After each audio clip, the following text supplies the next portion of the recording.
সকাল থেকে ঝলসানো রোদ, আকাশ থেকে তীব্র গরমের লাভা যেন গলে গলে পড়ছে ঢাকা শহরের অলিতে গলিতে। কদিন ধরে যা বাজখাই গরম পড়েছে, তাতে দেশে হিটস্ট্রোকের আশঙ্কাও কানিতিক হারে বাড়ার কথা। এই রুক্ষ দিনেই বনশ্রীর একটা ওয়েডিং ক্লাবে প্রায় ৮ কেজি ওজনের ভারী কারুকার্যের শাড়ি পরে বসে আছে নীরা। শাড়িটা ফুপির পছন্দে কেনা, বেছে বেছে শপের সেরাটাই ছেলের বইয়ের জন্য কিনেছেন তিনি। গহনা শাড়ির ভারে ঠিকঠাক দাঁড়াতেও পারছে না মেয়েটা, তবে গরমটা বোধহয় খুব একটা গায়ে লাগছে না তার। আজ কেন এক বিশেষ হেতুতে সব কিছুতেই কেমন আরাম খুঁজে পাচ্ছে সে। হালকা লাগছে অনেকটা, যেমন ভারহীন লাগে উঁচু পাহাড়ের সীমানায় 2 হাত ছড়িয়ে চোখ বুজে দাঁড়ালে, যেমনটা লাগে শৈশবে মায়ের বুকের মধ্যে মুখ লুকানোর মাঝে, যেমন উষ্ণ লাগে শীতের নরম রোদে, যেমনটা লাগে হেমন্ত মুখোপাধ্যায়ের সকল গানের লাইনগুলো শুনলে।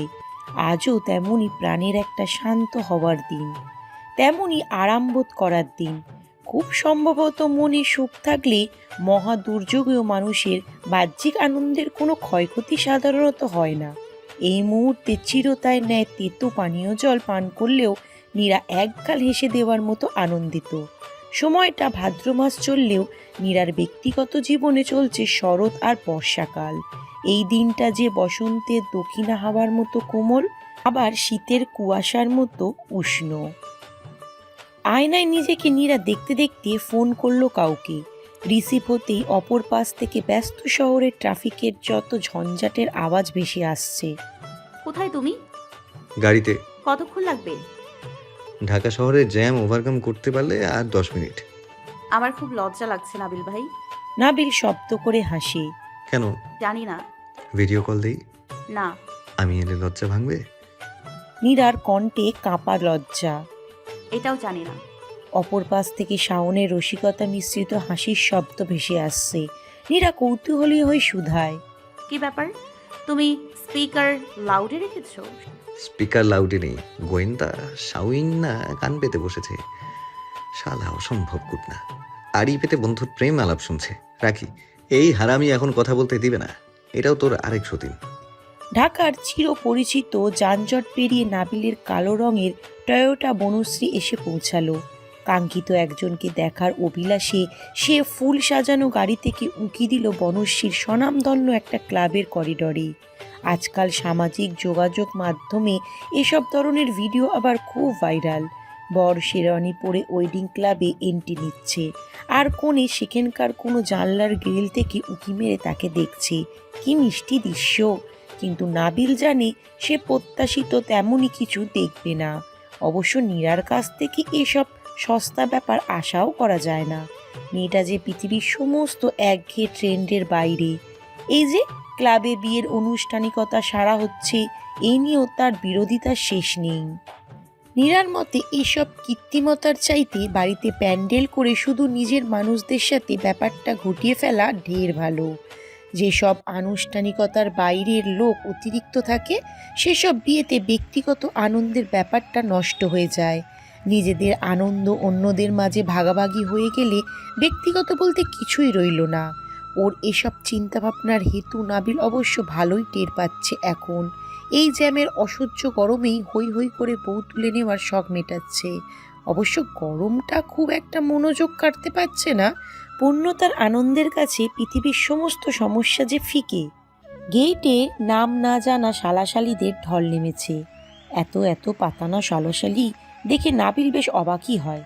এত বছর পর কোথা থেকে উদয় হলো এরা? নীরার কয়েকজন বান্ধবীকে অবশ্য নাবিল আগে থেকেই জানে।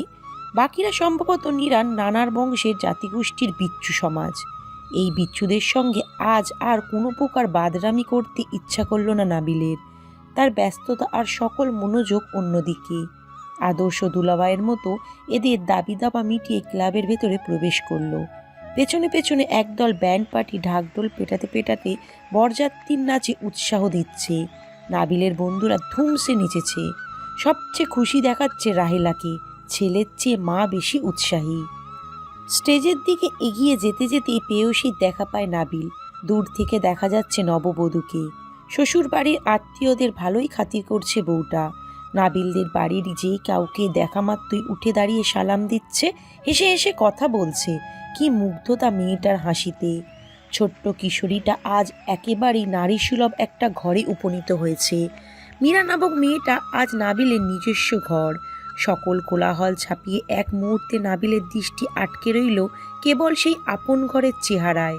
নীরা, নাবিলের ছোট্টবেলার একমাত্র ঝগড়ার সাথী, নাকের ডগায় প্রবল জেদ লুকিয়ে রাখা অবুঝ বালিকাটা, আর তার এখনের ব্যক্তিগত নারী। নাবিল মনোমুগ্ধের মতো ওর চেহারায় আটকে গিয়ে ভাবে, যেদিন বিয়ে থেকে পালিয়ে গিয়েছিল আজ অবিকল তেমনই কি লাগছে নীরাকে। সেই খয়েরি রঙের ভারী শাড়ি, গাঢ় করে কাজল ল্যাপটানো দুটো চোখ, উদ্বিগ্ন একটা যুবতী, অবিকল একই কি লাগছে আজ মেয়েটাকে। সেদিনের মতোই বিভ্রান্ত, হতাশগ্রস্ত বোধ হয় না। আজ ওই মুখে কেবলই আনন্দ আর পূর্ণতার তৃপ্তি। চেহারায় খানিক অপরিপক্কতা এসেছে মেয়েটার। হাসিটা আগের চেয়ে নরম, দৃষ্টি অতটা তেজি না। হুটহাট রেগে যাওয়ার ব্যাপারটাও কমেছে। এখন সে নদীর মতো শান্ত, বর্ষার মতো স্নিগ্ধ, যুবতী থেকে পরিপূর্ণ রমণী। ঢলঢলে ডিগির মতো সাংসারিক দুটো টানা টানা চোখ। নীরা বদলেছে, অনেকটা বদলেছে মেয়েটা। ভালোবাসলে মানুষ বুঝি এভাবেই বদলে যায়, যেমনটা সে বদলালো। মেয়েটার বদলে যাওয়ার ভীষণ পেলব। এই বদলে যাবার হেতু যখন তখন ওর কোলে ঘুমিয়ে পড়তে ইচ্ছা হয়। কাছে টানে তার কণ্ঠ, কোল, হাত। সে মধুর করে গান গাইতে গাইতে হাত বুলাবে কোলে থাকা নাবিলের ক্লান্ত মাথায়। ওর আঙুল খেলা করবে গোছানো চুলের ফাঁকে ফাঁকে। কি দারুণ ব্যাপার। গাঢ় নীল পাঞ্জাবির হাতা গুটিয়ে শাওন তীক্ষ্ণ চোখে আশপাশটা একবার পরখ করল। আসার পর থেকেই ইমুর সন্ধান নেই। সারাক্ষণ লাফিয়ে দাপিয়ে বেড়ানো চঞ্চলাটা নিজের বেস্ট ফ্রেন্ডের বিয়েতে পরিবেশ ঠান্ডা রেখে কোথায় নিগজ হয়ে বসে রইল কে জানে। মেয়েটাকে না জ্বালাতে পারলেও স্বস্তি লাগে না। শাওনের ভাবনার মাঝেই কোথা থেকে উড়ে এলো ইমু। সামনে দাঁড়িয়ে ওকে কিছু বলার সুযোগ না দিয়েই হাত ধরে টানতে টানতে ক্লাবের রুফটপে নিয়ে এলো। ঘটনার আকস্মিকতায় বেচারা শাওন থতমত খেলেও তাৎক্ষণিক কিছুই বলল না। মেয়েটাকে কেমন উদ্বিগ্ন দেখাচ্ছে, আপাতত ঘটনা জানা দরকার। শেষ 10 মিনিট ধরে ফুপিয়ে ফুপিয়ে কেঁদেই চলেছে ইমু। শাওন কতবার কারণ জিজ্ঞাসা করলো, কিন্তু মেয়েটা কোনো জুৎসই প্রত্যুত্তর না করে চোখে গঙ্গা ভাসিয়ে কেঁদেই চলেছে। হতাশার শ্বাস ফেলল শাওন। অতিরিক্ত কান্নার দরুন চোখ গাল ফুলে একাক্কার ইমুর। টেনশন বাড়ছে এবার। এই সমস্যায় ছাদে কেউ দেখলেই পরে ইমুরই সমস্যা হবে।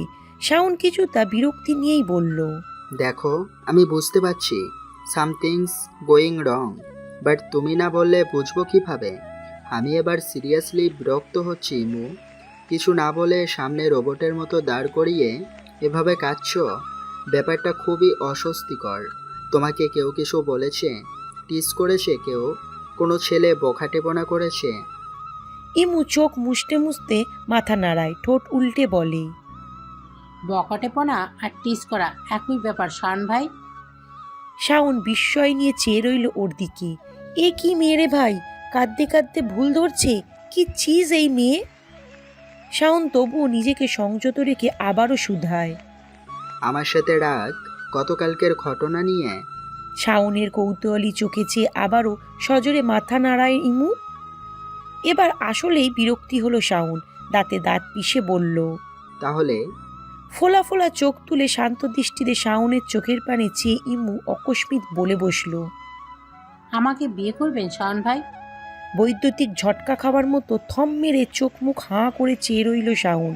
ব্যাপারটা বুঝতে এখনো বিভ্রমে আছে। বেশ কিছুক্ষণ পর মোহগ্রস্তের মতো ওভাবেই চেয়ে থেকে পরক্ষণে ভ্রু বাঁকিয়ে আওড়ালো, হোয়াট? বিয়ে?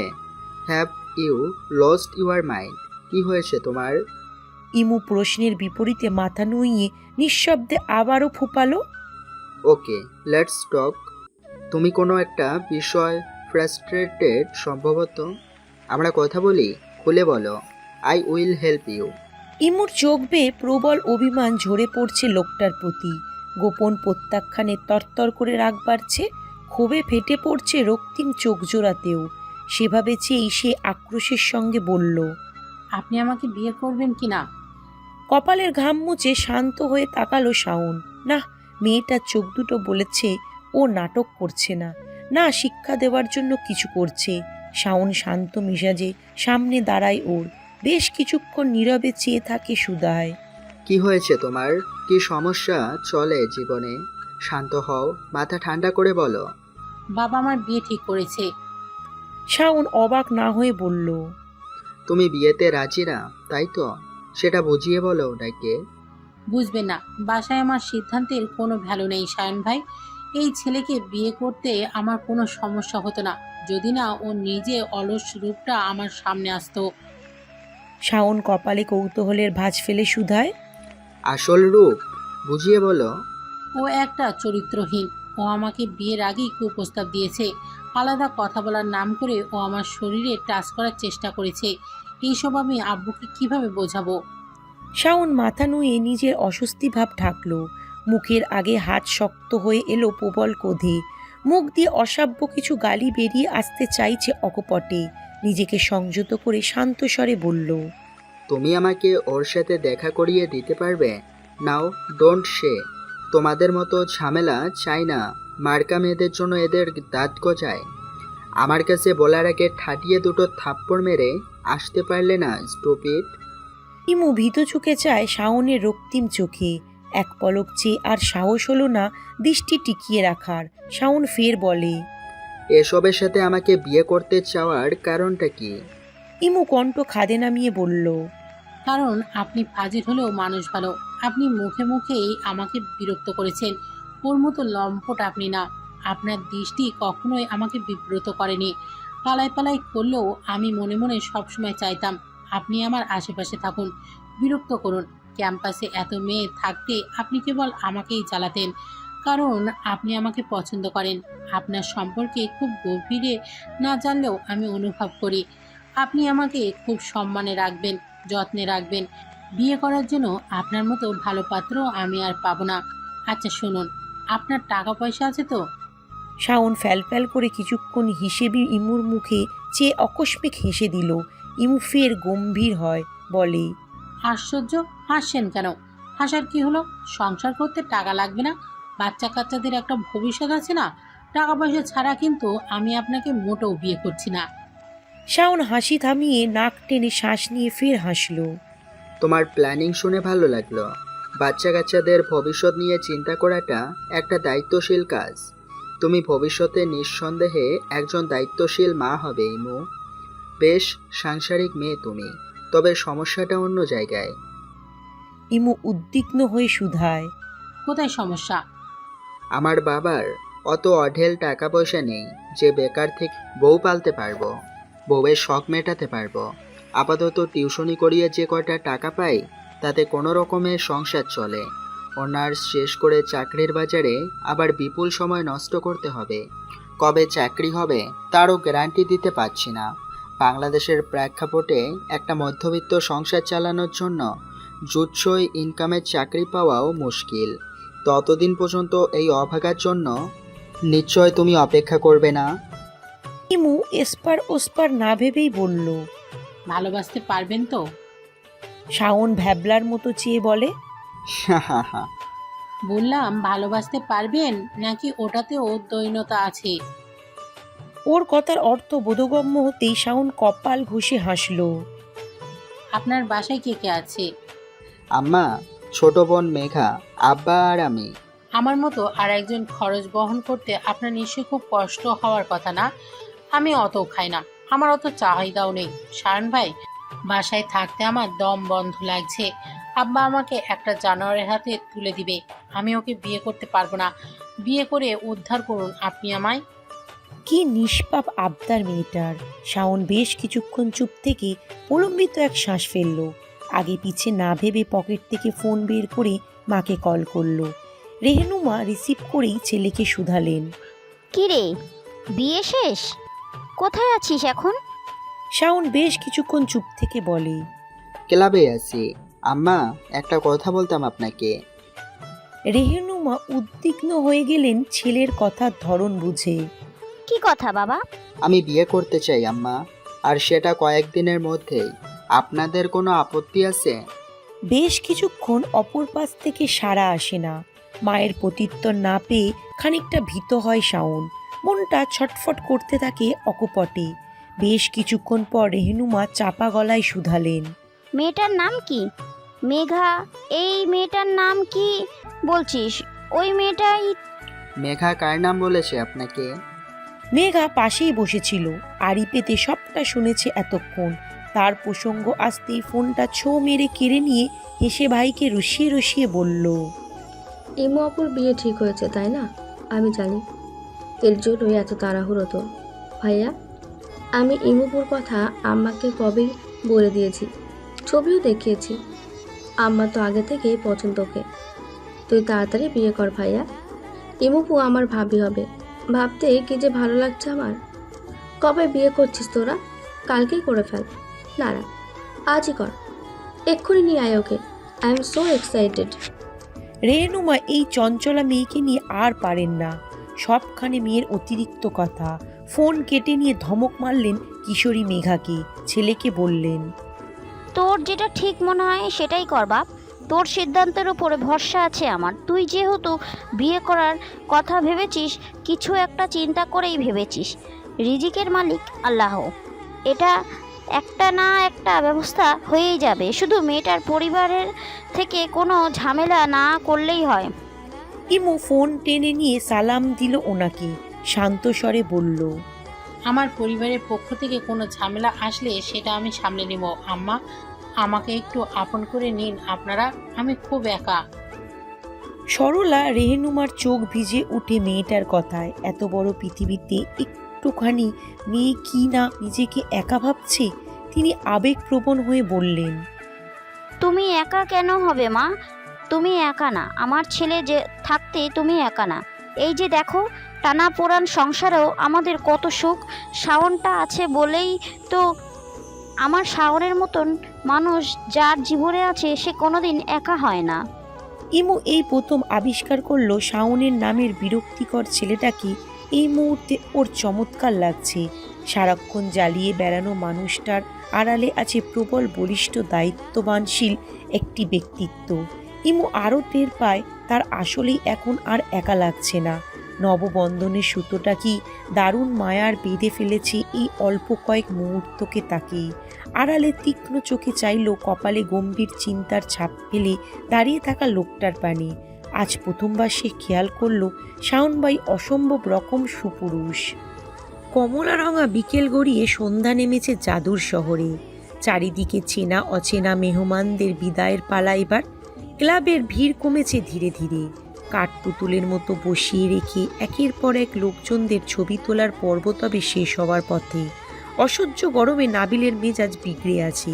পাশে বসা রমণী অকপটে খেয়াল করল তা। সামনের ছোট্ট টেবিল থেকে টিস্যু নিয়ে নীরা এগিয়ে দিল ওকে।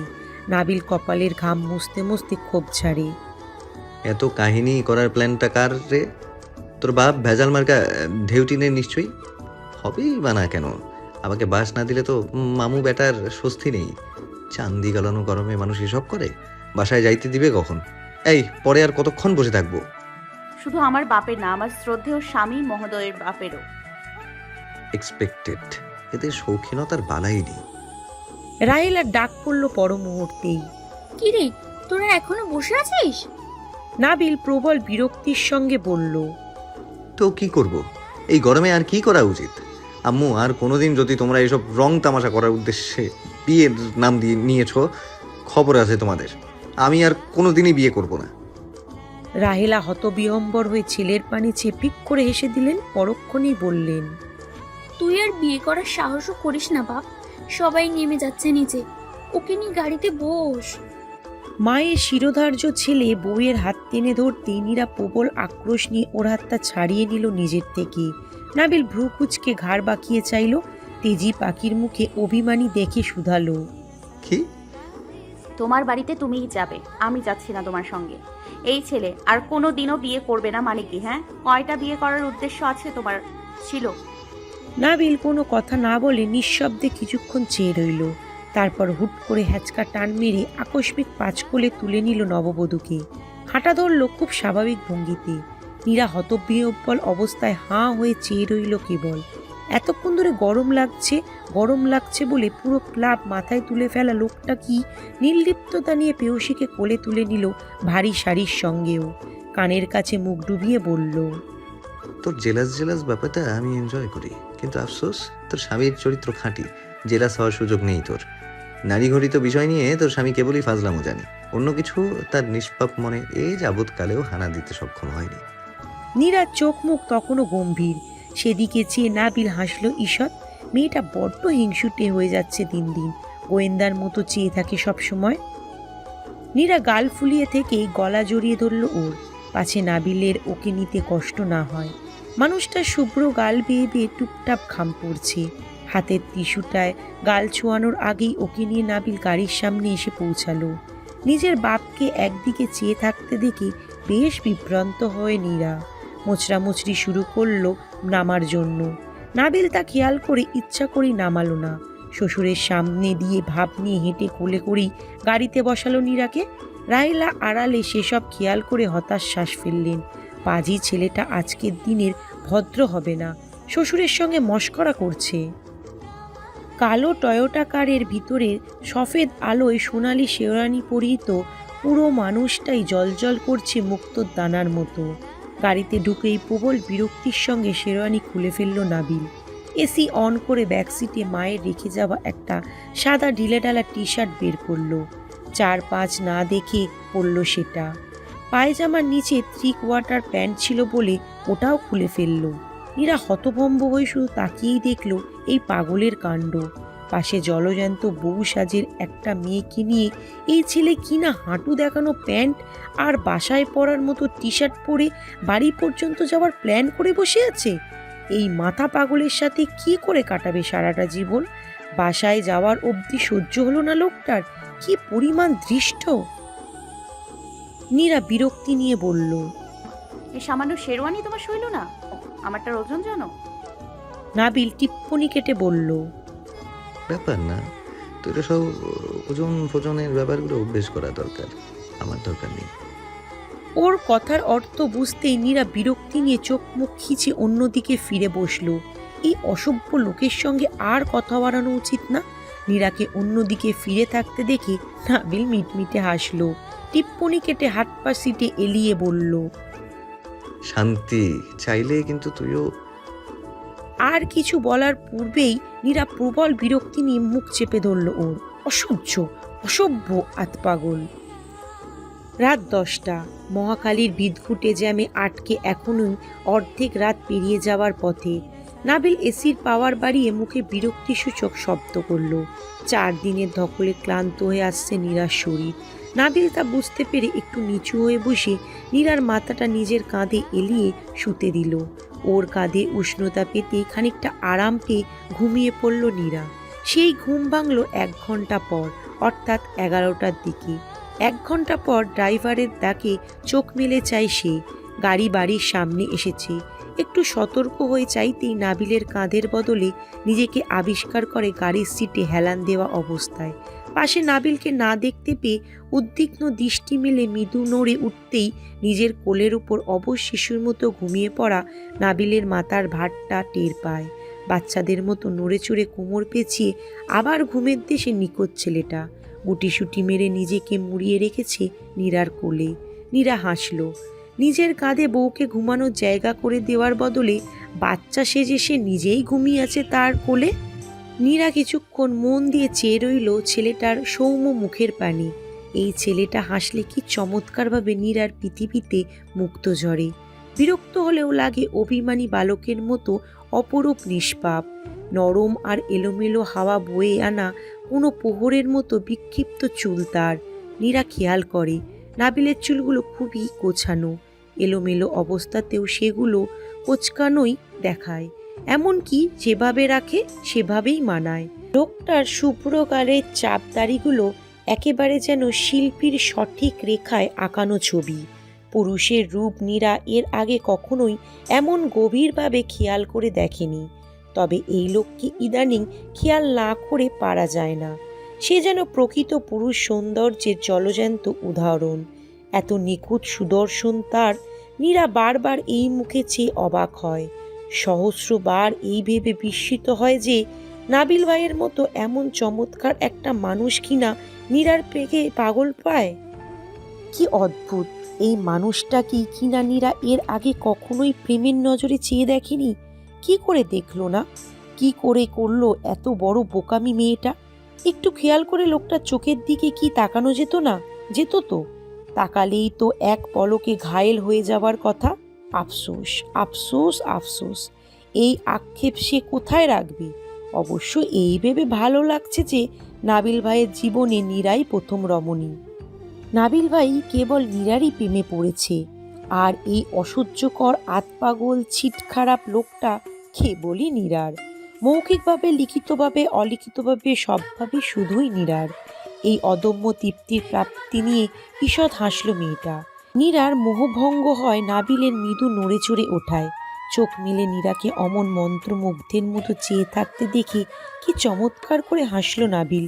উঠে হাই তুলতে তুলতে গাড়ি থেকে নেমে হাত বাড়িয়ে মোড়কষ্ট স্বরে বলে, welcome to your own home and own life wifey, let's live together.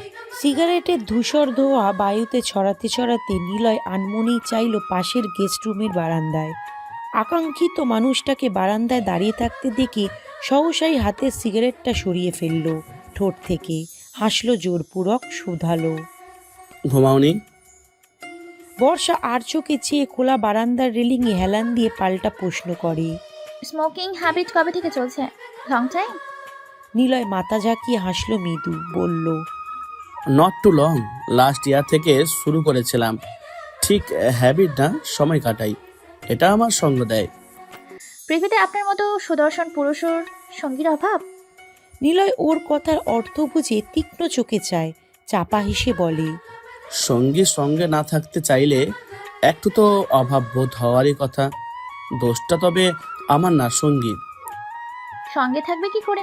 আপনি তো দেশে থাকছেন না। যেখানে থাকছি সেও সেখানকারই থাকবে। আচ্ছা, তবে শোনান তো একটু, তাকে নিয়ে আর কি কি প্ল্যান আছে ভবিষ্যতে? আপাতত মূল টার্গেটই তাকে পটানো। বর্ষা অবাক হয়। পটানো মানে? পটিনি আমি? হুম, তোমাকে এক রত্তিও পটাতে সক্ষম হয়নি। পটে গেলে আমাকে বিয়ে পাগল হয়ে যেতে হতো। You have very soft feeling for me. মোটেও না, আমার ভালোবাসার ধরনটাই এমন, সফট, স্লো অ্যান্ড পিচফুল। ওসব আধুনিক তাড়াহুড়ার প্রেম আমার পোষায় না। আর শুনুন, আপনার নিজেকে অত নিঃসঙ্গ ভাবার কোনো কারণ নেই। ইনফ্যাক্ট আপনি নিঃসঙ্গ নন বন্ধু। নিলয় সিগারেটটা ছুঁড়ে ফেলে হাসল। সত্যি সত্যি মেয়েটার চোখে নিজের প্রতি জন্ম নেওয়া ভালোবাসার নীরব প্রতিচ্ছবি দেখল। দৃষ্টি পলকহীন রেখে জানতে চাইল, খাওয়া হয়েছে? ছোট কাকি, আমি ইমো আর নীরা একসাথে খেয়েছি। আপনি খেয়েছেন? মাথা উপর নিচ করল নিলয়, বলে, ঘরে ফিরে যাও। পরিদের রাত বিরেতে বাইরে থাকতে নেই, অশরীরদের কুদৃষ্টি পড়বে। ফোন করছি, রিসিভ করো। সারা রাত বকবক করে তোমার ঘুম হারাম করছি। আপনি কি করছেন? আপনিও ঘরে ফিরুক। বকবক ইদানিং আপনার চেয়ে বেশি বোধহয় আমিই করছি। নিলয় নিঃশব্দে মাথা ঝাঁকায়। বাধ্য ছেলের মতো বারান্দা ত্যাগ করতে করতে হাসে আবারও ঈষৎ। জ্যোৎস্না পড়েছে আকাশে, তাল মিলিয়ে বাড়িতে জলজল করে জ্বলছে ঝাড়বাতির বাহারি রঙের আলো। ছাদে নাবিলের বন্ধুদের আড্ডা জমে উঠেছে ক্লাব থেকে আসার পর থেকেই। গানে গল্পে এদের হাসির রোল পড়েছে তুমুল। কনের সঙ্গে এসেছে ইমু, সেও আছে সেখানে। বাসরঘর সাজানোর ঝঞ্ঝাটটা ওদের কাউকেই খুব একটা পোয়াতে হয়নি বলে সকলেই অবসারে আছে। এই চাপটা বর নিজেই সামলে নিয়েছে। বরং এইসব হিজিবিজি অদ্ভুত ব্যাপার তার নিজেরও অপছন্দ। ঘরে কাঁচের টবে রজনীগন্ধা ফুল পানি সমেত সাজানো ছাড়া তেমন কিছুই করল না। নীরা ব্যতীত প্রায় সকলেই রয়েছে এখানে। বর্মশাই ঘরে তার প্রিয় বধূয়াকে রেখে বন্ধুদের সাথে কেন আড্ডায় বসেছে সেই নিয়েও সকলের উদ্বিগ্নতার শেষ নেই। শাওন গিটারের টুংটাং বাজাতে বাজাতে বলল, আজকে একটা বউয়ের ভীষণ অভাব বোধ করছি। বউ চড়াইয়া ঘুমানোর বয়সে কোলবালিশেরে আপন করলাম। বেচারা কোলবালিশ এখন নিজেকে আমার বউ দাবি করে। দুদিন পর সত্যি সত্যি বিয়ে করে বসলে মরণ তো কোলবালিশ জীবিত হইয়া বলবে, আমার ঘরে আমি কিছুতেই সতীন মেনে নিব না। তুমি যে কোনো একজনকে রাখতে পারবে। শাওন, তখন আমি কি করব? রিফাত নির্লিপ্ত ভঙ্গিতে বলল, ভ্যারি সিম্পল। অফিসিয়ালি তুই কোলবার্সকেই চুজ করবি। মনে রাখিস, যৌবনের প্রথম প্রেম আর বিবাহিত জীবনের প্রথম বইয়ের মতো আপন কেউ হয় না। প্রথমরা যেভাবে তোকে সহ্য করছে বাকিরা তেমন করবে না। প্রথমরা হয় সরল সুফলা প্রতিমা, সে তো always choose your first girl. Nabil ওদের আলোচনা এড়িয়ে চাইল ঝলসানো চাঁদের মুখে। কি অদ্ভুত সুন্দর একটা রাত। শাওন ওর বিভ্রান্তা খেয়াল করে বলে, এই বেটা, তোর এখানে কি কাজ? ঘরে যা, দুষ্টু পুরুষ। নাবিল ওর কথা অগ্রাহ্য করে মোহগ্রস্তের মতো বলল, একটা ঘটনা খেয়াল করলাম। সেই প্রথম দিন থেকে নীলার সঙ্গে ঘটে যাওয়া প্রেম ঘটিত ঘটনাগুলোর সঙ্গে চাঁদটা একেবারে ওতপ্রোতভাবে জড়িত। চাঁদিয়ায় যেদিন গেলাম, যেখান থেকে সবকিছুর সূত্রপাত, সেখানেও সাক্ষী হয়েছিল এই চাঁদ। আমাদের বিয়ের রাতেও পূর্ণিমা ছিল। প্রকৃতির এই কাকতালীয়তা আমাকে খুব আশ্চর্য করছে। সকলে এক দৃষ্টি চায় আকাশের পানে। আজকে চাঁদটা সত্যি অদ্ভুত সুন্দর। পুরো আকাশ দখল করে রেখেছে রূপবতী প্রতিমার মতো। শাওন আক্ষেপ করে বলে, তোর কপাল আছে মাইরি, নয়তো মধুচন্দ্রিমায় হট হট চন্দ্রিমার দেখা খুব কম মানুষই পায়। আমি বিয়ে করলে কবে পূর্ণ চাঁদ উঠবে ওইটা দেখেই করব। আমার বাসরাতে যদি আজকের মতো গোলগাল একটা চাঁদ না ওঠে ভাই, বাসরই ক্যান্সেল। ইমু অপলক চেয়ে একধানে শুনছিল ওর কথা। শেষের বাক্যটা কানে যাওয়া মাত্রই হাসি হাসি মুখটা নিভে গিয়ে দপ করে দৃষ্টি কঠিন হয়ে উঠল মেয়েটার। নাবির আড়ালে তা খেয়াল করে বলল, চাপা মারার জন্য 7-5 না ভেবে ফট করে কিছু বলে দিলে কিন্তু বিপদ আছে বন্ধু। দেখা গেল তোর মধুচন্দ্রিমায় চাঁদ না উঠে আকাশে উঠল মেঘ, অর্থাৎ রেইনি নাইট। বাসর রাতে বৃষ্টি পড়ার ব্যাপারটা কিন্তু খুব rare and more romantic than moonlight. সবাই পায় না এমন সুযোগ। তুই পেয়েও চাপা মারার বদৌলতে লস প্রজেক্ট। শাওন উৎসুক হয়ে শুধায়, লস প্রজেক্ট কেন মামা? ইমু দাঁতে দাঁত পিষে রসিয়ে রসিয়ে বলল, কারণটা খুব সিম্পল শান ভাই। ওনাকে ডিনারের দাওয়াত করে এনে আপনি যদি বলেন আজ বাদ দাও, আজ অমাবস্যাতে আমরা আবার উপোস থাকে, তাহলে সেটা অপরপক্ষের জন্য অপমানজনক না? তারপরে যতই চন্দ্রবতী ধরা দিক, আপনার এই ডেকে এনে অপমান করার বিপরীতে সে আর আপনার দাওয়াত পূরণ করতে চাইবে? সারাদিন আপনার কাছে আসতে আপনি পূর্ণিমা না হলে বাসর করবেন না কথাটা বলে তাকে খুব সূক্ষ্মভাবে অপমান করেছেন। যে ব্যাপারে অপমান করেছে, বইয়ের থেকে যার কাছে চাঁদের প্রায়োরিটি অধিক, তার উচিত চাঁদের সঙ্গে সংসার করা, চাঁদকে বিয়ে করা। শাওন হতবিহ্বল হয়ে চেয়ে রইল। কি আবোল তাবোল বলছে মেয়েটা। ডিনারের দাওয়াত, অমাবস্যা, কি বলছো এসব? নাবিল বন্ধুর কাঁধে হাত রেখে হাসি চেপে বলল, এই তো ইমু, বুঝেছ, বুদ্ধিমতীদের জন্য ইশারাই যথেষ্ট। এর জন্যই তোমাকে এত ভাল লাগে বনু। রিফাত সন্দিহান হয়ে চেয়ে বলল, বাট তুমি এত এগ্রেসিভ হচ্ছ কেন ইউমু? ওর ভবিষ্যতের বউ তো আর এখনো বসে নাই। শাওন এতক্ষণে মেয়েটার তেতে ওঠার কারণটা ধরতে পারল। সে চাপা হেসে বলল, নট ট্রু। আমার বিশ্বাস, আমার ভবিষ্যৎ বউ আশেপাশে আছে। সে আমাকে চোখে চোখে রাখছে এখন থেকেই। Very protective. রিফাত হুহা করে হাসল। পরক্ষণেই চোখ ছোট ছোট করে রসিয়ে রসিয়ে বলল, বাই এনি চান্স তুই ভূত প্রেতের সঙ্গে প্রেম চালাচ্ছিস না তো? নয়তো এমন অদৃশ্য প্রেমিকার অ্যাকসেন্ট তোর আর ইমুর কারেক্টের পাওয়ার কথা না? সত্যি করে বল, ঘটনা কি? আর ওই আত্মা কি ইমুর কোনো শুভাকাঙ্ক্ষী ছিল? এখন আক্কার পেয়েও প্রেমিকা ছাড়ে না টাইপ ব্যাপার তোর। টেস্ট কোনোদিন রে, এমনিতেও তোকে আমার স্বাভাবিক বেটা লোক মনে হয় না। এত বড় জোয়ান ছেলে যাবৎকালে একটাও প্রেম করি না। You not trustable. টুংটাং শব্দ ভাসছে মেসেঞ্জের। কেউ নাবিলের অপেক্ষায় প্রহর গুনতে গুনতে লিখল, আশ্চর্য, তোমার মনে কি একটু মায়া দয়ানি? আমাকে একলা ঘরে ফেলে রেখে কোথায় বসে রইলে? নাবিল নিঃশব্দে হাসলো। জানতে চাইল, শাড়িটা পরেছিস? শাড়ি পরতে বুঝি সারা রাত পার করে দিব। সে কখন আমার শাড়ি পরা শেষ? নাবিলের ঠোঁটের হাসি প্রগাঢ় হয়। জনতার সম্মুখে তা আড়াল করে স্বাভাবিক ভঙ্গিতে উঠে রিফাতের পিঠে হাত চাপড়ে বলল, ইমুকে তুই যা তা মনে করেছিস? তোর কোনো আইডিয়া আছে ওকে ভূত প্রেত বলার শাস্তি হিসেবে ও 14 গোষ্ঠী উদ্ধার করে ঠিক কয়শো গাড়ি ছুড়বে? এই কাজটা ইমু করলে শাওন নিজেও ইমুকেই সাপোর্ট দিবে, এটা জানিস? আফটার অল ভবিষ্যৎ বউ নিয়ে মজা করেছিস। গেলাম, নিজেকে নিরাপদে রাখিস। রিফাত ভ্যাবলার মতো চেয়ে রইল নাবিলের যাওয়ার পানি। আশ্চর্য, ইমুকে সে কখন ভূত প্রেত বলল? ও কেন গালি দিতে যাবে রিফাতকে? আর কেই বা কার ভবিষ্যৎ বউ? দিনের 7 রঙা সাত ছাড়িয়ে নিশীতে নববধূ নিজেকে মুড়িয়েছে অতি আটপৌরে রূপে। সকল রং বেরঙের আধুনিকতাকে উপেক্ষা করে সে আজ পরেছে হালকা কারুচুপির কাজের জর্জেট একটা সফেদ শাড়ি। খোলা চুলে জড়িয়েছে মাদকীয় সুবাস ছড়ানো শুভ্র বেরি ফুল। আলতা জড়ানো পায়ে পড়েছে অতি চিকন সূক্ষ্ম কাজের সরলা জোড়া নূপুর। নড়ে চড়ে উঠলে ঝনঝন করে বাজছে 2 হাতের মুঠো ভরা সাদা কাচের চুড়ি।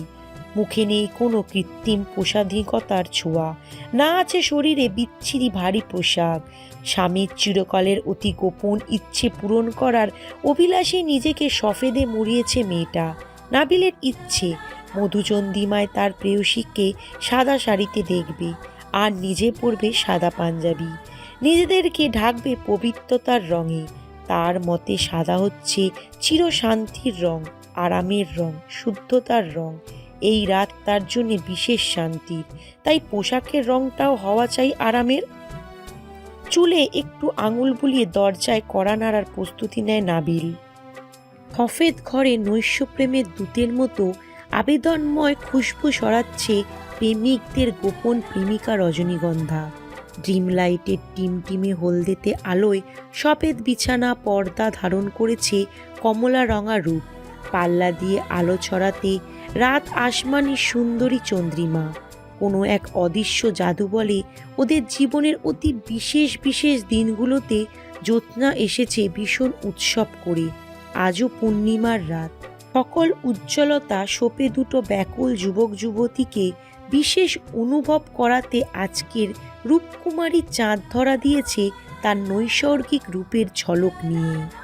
দুধসাদা অঙ্গের আলোর সঙ্গে নাবিলের ঘরে প্রবেশ করছে নবমিলনের আগাম প্রণয় বাতাস।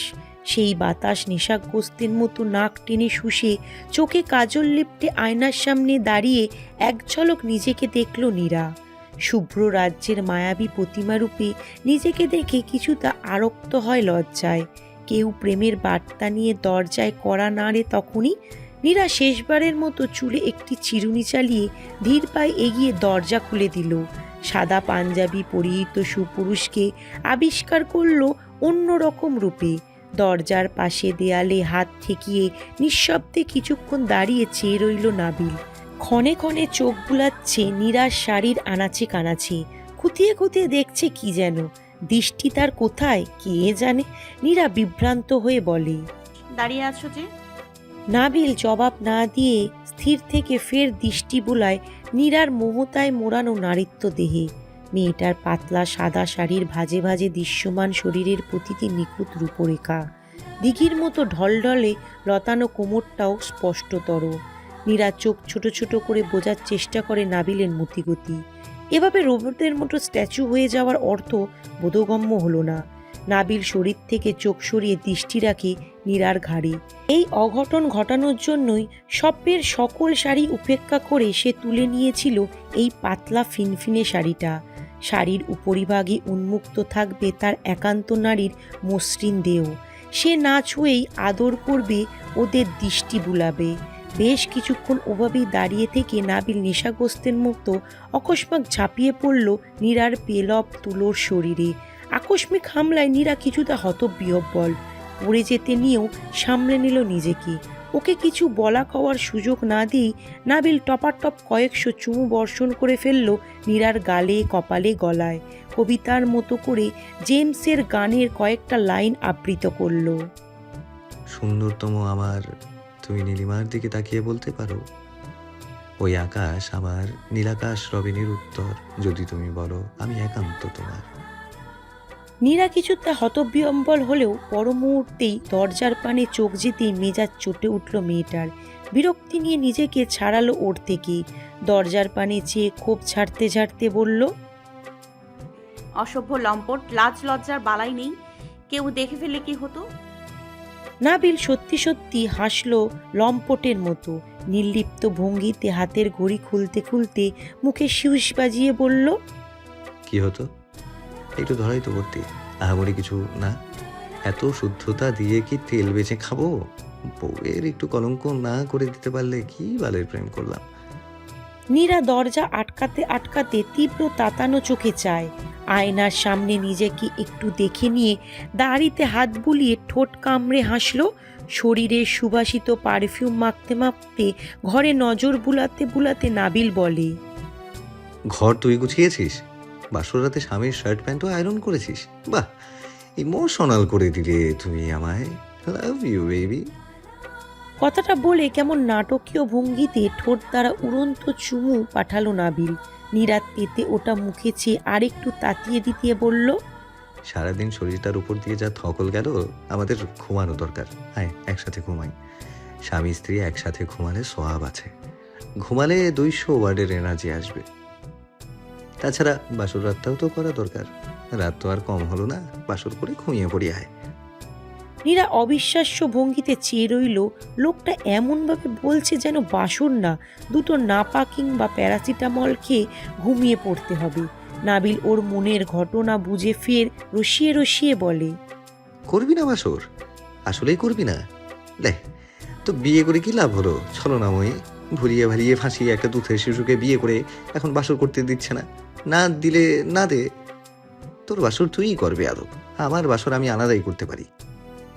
নীরা তপ্ত চোখে চেয়ে মাঝামাঝিতে কোলবালিশের ব্যারিকেড দিয়ে উল্টো পিঠ হয়ে শুয়ে বলল, তুমি আর কখনো আমার সাথে কথা বলবে না, অসহ্য লোক। নাবিল হুহা করে হাসতে হাসতে বলল, তোর আদেশ আমি মানলে তো স্বামীকে আদেশ করো জাহান্নামে পূর্বে পাপিষ্ঠ রমণী।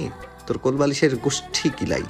সর, কোলবালিশ দিয়ে আমার বিশেষ নাইট অবরোধ করতে আসছে। চির অবাধ্য পুরুষ ঠিকই তার অবদ্ধতার পরিচয় দিয়ে কোলবালিশের কোমরে এক লাথি মেরে সেটা কোথায় ফেললো কে জানে। নীরা বুঝলো তাকে বাধা দেওয়ার ক্ষমতা ওর নেই। তাকে কোনো বেলাতেই কোনো কিছুর অধিকার যেচে দিতে হয় না। সে অধিকার আদায় করে নেওয়ার মানুষ। তবে আশ্চর্যের ব্যাপার এই যে মুখে কুরুক্ষেত্র ঘটিয়েও বাস্তবে তেমন কিছুই করল না নাবিল।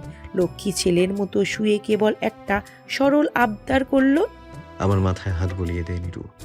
বুকের ভেতরে যেই এক ভাগ জ্বলন থেকে গিয়েছিল তাকে তোর শীতল স্পর্শে নেভা। আমাকে তোর কোমল আদর দিয়ে উপলব্ধি করা। তুই আমারই ঘরে আছিস, আমার অধিকার তুই, আমার ঘরণী, আমার নারী। একটু বিশ্বাস করা যে তুই আমার হয়েছিস। নীরা হেসে ফেলল হঠাৎ।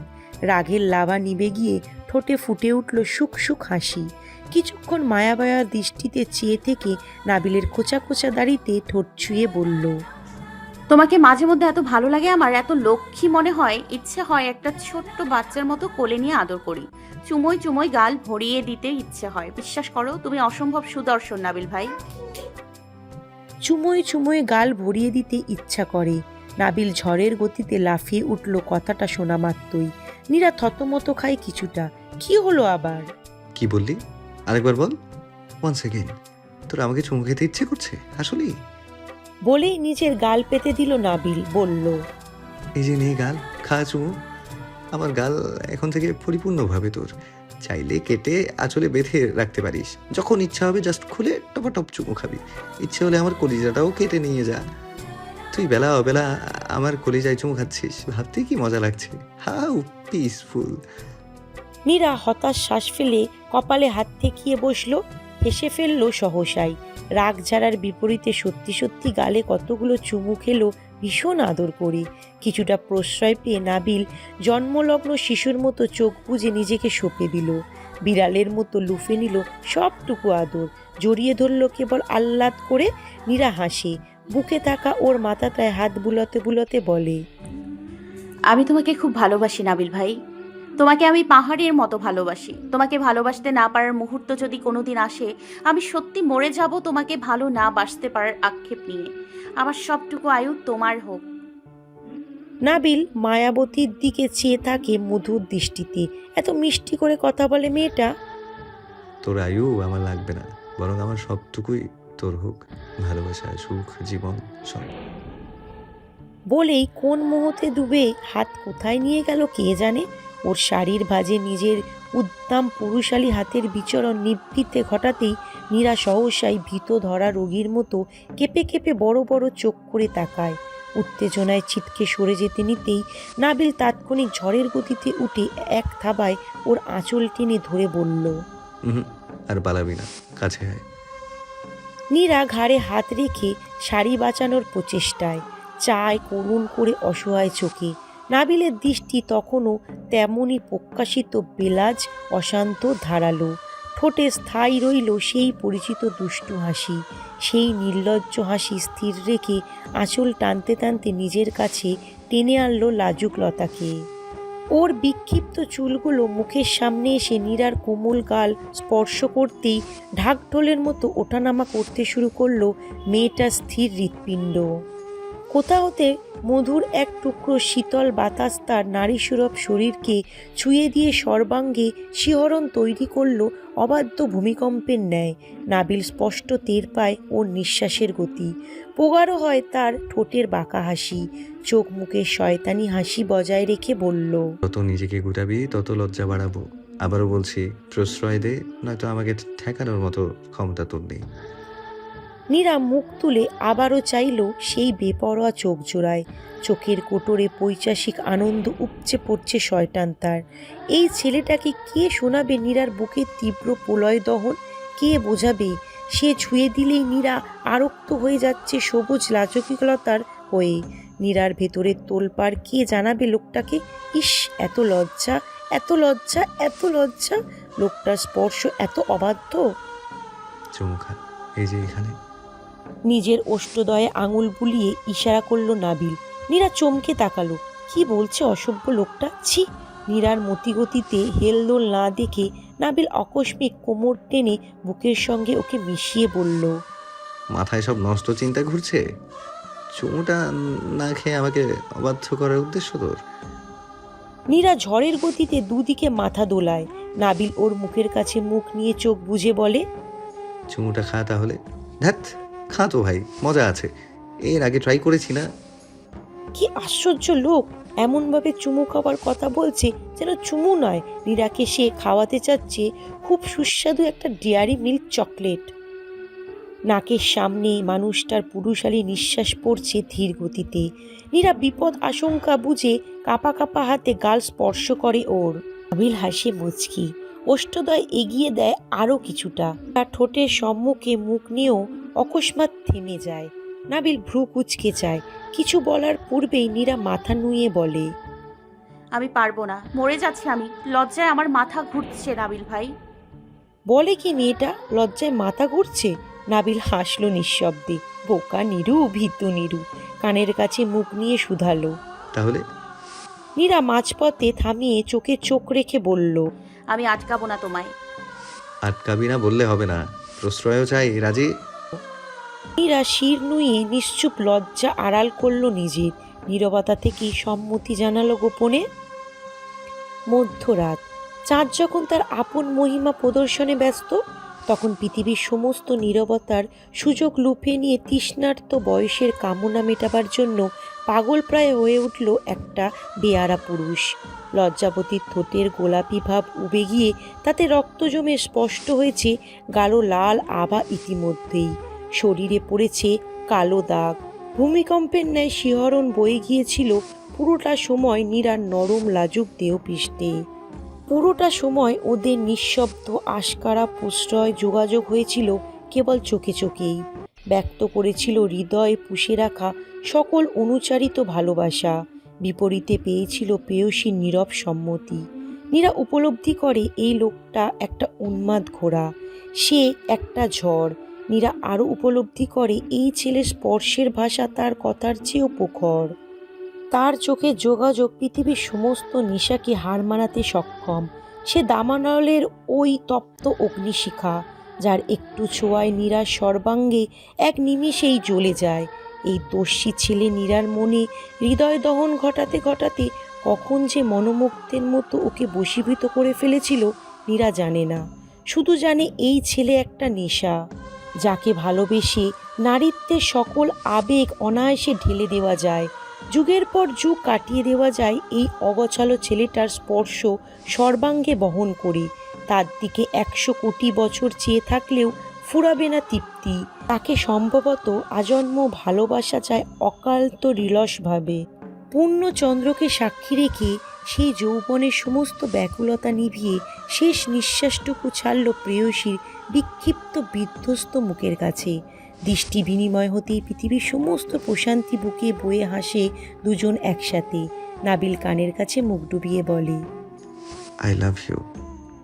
প্রত্যুত্তরে ওর বুকে লজ্জা আড়াল করল নীরা, আড়াল করল বুকের কালবৈশাখী ওঠানামাও। নাবিল হাসে, বুকের মধ্যে সুখের স্রোত নিয়ে জড়িয়ে ধরে প্রেয়সীকে। কোথায় একটা গানের মধুর সুর টের পাওয়া যাচ্ছে, কেউ বেশ মিষ্টি করে গাইছে, এই রাত তোমার আমার, এই চাঁদ তোমার আমার, শুধু দুজনার। 2 বছর পর। অটোয়াতে এখন মধ্যরাত। কানাডায় গ্রীষ্মকাল চলে এই সময়। মাঝে মধ্যে মৃদুমন্দ বৃষ্টিপাতেরও দেখা মেলে। আজও হচ্ছে ঝিরিঝিরি বৃষ্টি। বারান্দায় কিশোরী সুলভ অভিমান নিয়ে এক মনে বসে সেই বৃষ্টি দেখছে বর্ষা। নিভৃতে উপভোগ করছে একাকিত্বতা। মুখে একরাশ নিস্তব্ধতা আর বুকের ভেতর প্রগাঢ় শূন্যতা অনুভব হচ্ছে। কদিন ধরে এমনিতেই মনটা ভীষণ খারাপ তার। সময় অসময়ে মুড সুইং, শরীর খারাপের ব্যাপারটাও ঘন ঘন ঘটছে। এই অচেনা শহরে 4 মাস হলো মেয়েটার পদার্পণের। এর মধ্যে কেবল 3 বার নিলয় ওকে বাইরে ঘুরতে নিয়ে গিয়েছে। বাকি দিনগুলো বোবা পানির মতো সারাদিন বাসায় একা একা বসে থাকা। পরিবার ছেড়ে, মাতৃভূমি ছেড়ে একটা ভিন্ন দেশে এসে শূন্য করে একলা একা সারাদিন পড়ে থাকতে কার ভালো লাগে? তাও নিলয় বাসায় থাকলে মনটা কিছুটা হালকা থাকে। সে ওর মন ভালো রাখার সুযোগ পেলে একরতি প্রচেষ্টায় ছাড়ে না। ছেলেটার ব্যস্ততা আর দূরে দূরে থাকাটা ইদানিং বর্ষার আর ভালো লাগে না। কেন এত ব্যস্ত থাকতে হবে ওনাকে? কেন সব কাজটাই বাদ দিলে সারা বেলা বর্ষার সঙ্গে গল্প করা যায় না? নিলয় কি বোঝে না মেয়েটার কষ্ট পাচ্ছে? প্রিয় মানুষেরা ব্যস্ত হয়ে পড়লে পৃথিবীটা এত অসহ্য হয়ে ওঠে কেন? রাগে দুঃখে ভীষণ কান্না পাচ্ছে তার। বেশ কিছুক্ষণ বারান্দায় বসে থেকে ঘরে ফিরে এলো বর্ষা। বিছানায় আধশোয়া অবস্থায় বসলো। নিলয় ঘুমিয়ে আছে পাশে। বর্ষার খুব ইচ্ছা করছে ওকে জাগিয়ে সারা রাত গল্প করতে। কিছুক্ষণ ঘুমন্ত মুখটায় চেয়ে আবার মায়াও হয় ভীষণ। সারাদিন কাজ করে খুব ক্লান্ত হয়ে আছে নিশ্চয়ই। হৃদয় কোমল করে কপালে হাত বুলিয়ে চোখ তুলে চায় নিলয়। ওকে জেগে থাকতে দেখে চমকালো ভঙ্গিতে উঠে বসে সহসাই। উদ্বিগ্ন হয়ে চেয়ে থেকে গালে হাত রেখে শুধায়, কি হয়েছে তোমার? চোখ ফুলে একই অবস্থা, কেঁদেছো? নারীসুলভ অভিমান ভেঙে মুহূর্তেই চোখ ভিজে এলো মেয়েটার। ঝরঝর করে কেঁদে অকস্মাৎ বুকের উপর ঝাঁপিয়ে পড়ল নিলয়ের। তুমুল মন খারাপ স্বরে বলল, আমার বাড়ির কথা খুব মনে পড়ছে। বড় মাকে সাগরকে খুব মিস করছি। এখানে একটুও ভালো লাগছে না। আমাকে দেশে নিয়ে চলুন। নিলয় নিঃশব্দে মাথায় হাত বুলিয়ে অভিমান অভিযোগ ঝাড়তে দিল ওকে। অসম্ভব অনুশোচনায় বুকটা ভাল লাগছে কেমন। আসার পর থেকে অফিসে কাজের চাপটাও আগের চেয়ে বেড়েছে। চেয়েও মেয়েটাকে সময় দিতে পারছে না সে। 2 বার বসের সঙ্গে কথা বলেছে এই নিয়ে। বহু কাহিনীর পর গতকালই ছুটির জন্য রাজি হলো। আগামীকাল কাজটা করতে পারলেই 1 মাসের জন্য ছুটি। ভেবেছিল আগামীকাল কাজ থেকে ফিরেই সারপ্রাইজ করবে ওকে। কিন্তু এই মেয়ে তার আগেই নিজস্বের মতো দুঃখ বিলাস শুরু করেছে। নিলয় হেসে চোখ মুছিয়ে দেয় অভিমানিনীর, বলে, তুমি আমার সঙ্গেই তো আছো বর্ষা। দেশে যাওয়ার কি প্রয়োজন? আমি যেখানে থাকবো সেখানেই তোমার ঘর। মানছি এই মাসে কাজের চাপটা একটু বেশি থাকবে, তবে সারা বছর কোম্পানিতে একই রকম প্রেশার থাকে না। টাকাও লক্ষ্মীটি, কটা দিন গেলেই সব নর্মাল লাগবে। মন খারাপ করে না?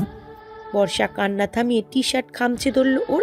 হিচকি তুলে বলল, আপনি খুব খারাপ। আপনি আপনি আগের মতো একটু ভালোবাসেন না আমার। মুখে মুখে দরদ ছেলে বিয়ে করে এখন শুধু শুধু কষ্ট দিচ্ছেন। আমার সারাদিন মন খারাপ থাকে। কেন এত ব্যস্ত থাকতে হবে আপনাকে? কয়জনের ছুটি নিতেও পারছেন না? নিলয় হাসে মেয়েটার বাচ্চা সুলভ অভিযোগ শুনে। ঠোঁট উল্টানো বর্ষার চোখে চেয়ে বলে, নিলাম তো। মাথা তুলে অবাক দৃষ্টিতে চায় বর্ষা। মানে? নিলয় চোখ মুছিয়ে দিতে দিতে বলে, মানে আগামীকাল কাজটা করতে পারলেই 1 মাসের জন্য ছুটি। এর জন্য এভাবে নিঃস্ব রমণীর মতো কেঁদে কেটে চোখ ফুলাতে হয়? প্রবাসীর বউ না তুমি? Be strong. ছুটি নিয়েছি, আমি তো জানি আমার বউয়ের এখন আমাকে দরকার, খুব দরকার। বর্ষা অবাক হওয়ার ভঙ্গিতে চোখে চোখ রেখে ওর। নিলয়ের ঠোঁটে আনন্দের হাসি, তৃপ্তির একটা প্রলম্বিত শ্বাস ফেলে শান্ত স্বরে বলল, আমার কেন যেন মনে হচ্ছে তুমি কিছু একটা লুকাচ্ছ আমার কাছ থেকে, খুব বিশেষ কিছু। আমি উপলব্ধি করতে পারছি সেটা। সত্যি করে একটা কথা স্বীকার করো তো, আর ইউ প্রেগনেন্ট? মেয়েটা আবারও চমকায়, চোখ ছোট ছোট করে বেশ কিছুক্ষণ নীরবে চেয়ে থেকে শুধায়। আপনি জানেন? কিভাবে বুঝলেন? তীক্ষ্ণ চোখে চেয়ে বিজ্ঞের মতো হেসে নিলয় বলে, তুমি তো আর বাচ্চাকে বিয়ে করনি জানেমান। গুনে গুনে 8 বছরের বড় তোমার থেকে আমি। তোমার শরীরটা আমার পরিচিত, এই শরীরের পরিবর্তনগুলো তাই সবার আগে আমারই নজরে আসার কথা। তাছাড়া লাস্ট 2 মাস ধরে তুমি আমাকে স্যানিটারি প্যাড কেনার কথা বলছো না, এটাও অ্যানাদার ক্লু। তাহলে জিজ্ঞেস করলেন না কেন এতদিন? জিজ্ঞেস করলে আমি এটা জানার পরও কেন ছুটি নিচ্ছি না ভেবে তুমি নিজে নিজে কষ্ট পেতে, এই নিয়ে মানসিক চাপ পড়ে যেত আমার উপর। তবে তোমার প্রেগনেন্সির ব্যাপারটা কনফার্ম হওয়ার পর থেকেই ছুটির জন্য অ্যাপ্লাই করেছি, বিশ্বাস করো। বস বেটা কিছুতেই রাজি হচ্ছিল না। আমি এতদিনে এসে বুঝলাম কেন বাঙালি প্রবাসী প্রেমিকরা ওদের প্রেমিকাদের এত লম্বা সময় ধরে অপেক্ষা করায়। এই ভিনদেশিরা আসলে বাঙালির মতো সেন্টিমেন্টাল না, এরা ইমোশনাল কম বোঝে, যান্ত্রিক মস্তিষ্ক, তাই আবেগটা বোঝাতে এতদিন লেগেছে। বর্ষার অনুশোচনা হলো বেশ। মানুষটা ওকে সময় দেওয়ার জন্য এত চেষ্টা করে যাচ্ছে, আর সে কিনা তাকে ভুল বুঝে নিজে নিজে কষ্ট পাচ্ছিল। সরি। নিলয় হাসে। সরি কেন? বর্ষা প্রত্যুত্তর না করে আবদার করে। আমাকে শক্ত করে জড়িয়ে ধরুন, একেবারে শক্ত করে ধরবেন। নিলয় ওর মাথাটা নিজের বুকে ঠেকিয়ে চুলে হাত বুলাতে বুলাতে বলে,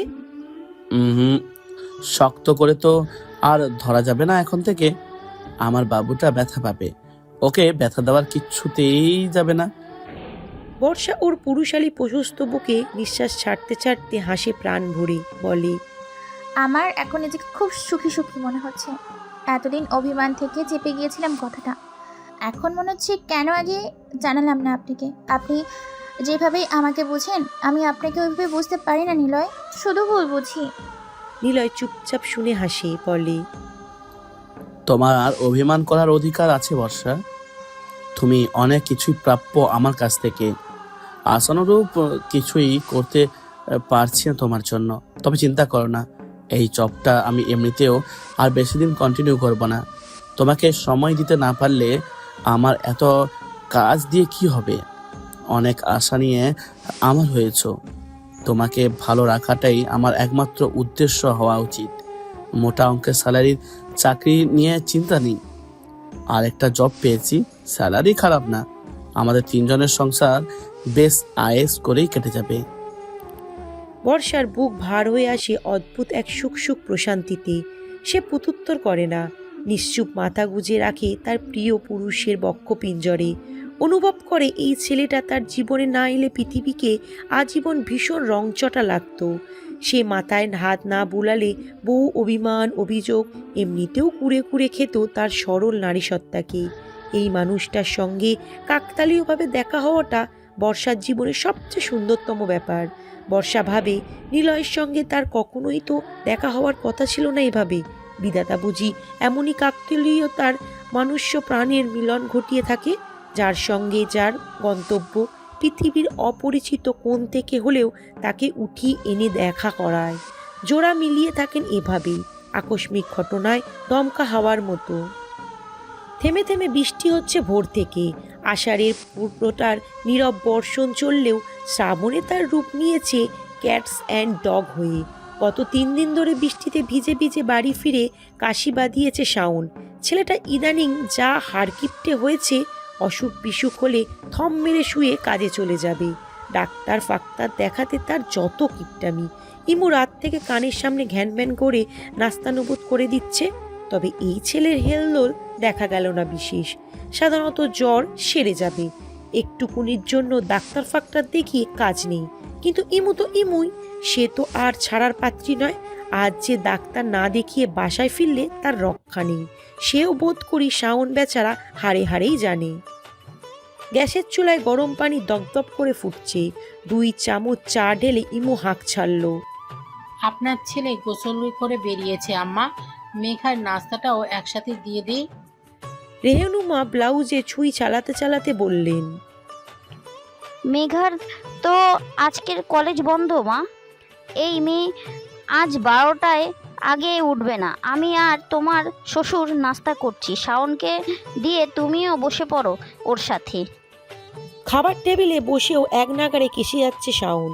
ইমু কিছুক্ষণ চুপচাপ চেয়ে থেকে ধপ করে উঠে দাঁড়ালো। বিরক্ত বিরক্ত মুখ করে ঘর থেকে ফিরে আবারও বসলো সামনে। হাতে মুঠো করে রাখা 1000 টাকার 3টা নোট বের করে ওর বুক পকেটে ঢুকিয়ে দিয়ে ধমকের স্বরে বললেন, এই তুমি এতটা হার কিপটে কি করে হলে? তোমার রোজগার কম। নাবিল ভাইয়ার শপের ম্যানেজিংয়ের পোস্টে চাকরি হওয়ার পর থেকে তো আমাদের আর কোনো অভাব নেই। তোমার মাসিক যা বেতন তার থেকে পুরো মাসের সংসার অনায়াসেই চালিয়ে আরও অর্ধেক থেকে যায়। আমার কোনো কথাই কানে যায় না তোমার, তাই না? তুমি কোনো ধাঁচের পুরুষ গো। নিজের জন্য ভালো একটা শার্টও কিনতে ইচ্ছে করে না। ডাক্তার না দেখিয়ে কাশিটার দশাও করেছো নাস্তানাবোধ। আজকে যদি ডাক্তার না দেখিয়ে ফিরেছো, খবর আছে তোমার। চলন্ত রেলগাড়ির মতো এক নিঃশ্বাসে কথাগুলো বলল ইমু। শাওন সভ্য স্বামীর মতো স্থির সকল শাসনই চুপচাপ শুনল। এক দৃষ্টিতে ইমুর রাগি রাগি মুখে চেয়ে থেকে শেষে একটু হেসে জানতে চাইল, টাকা পেলে কোথায়? জাহান্নাম থেকে। ইমুর কাটকাট জবাব। ঠোঁট টিপে হাসলো শাওন। সে জানে ইমুকে ও যে টাকা দেয় সেটা সে কখনো আজে বাজে ব্যাপারে খরচ করে নষ্ট করে না। মেয়েটা নিজেও বেশ সাংসারিক আর সঞ্চয়ী।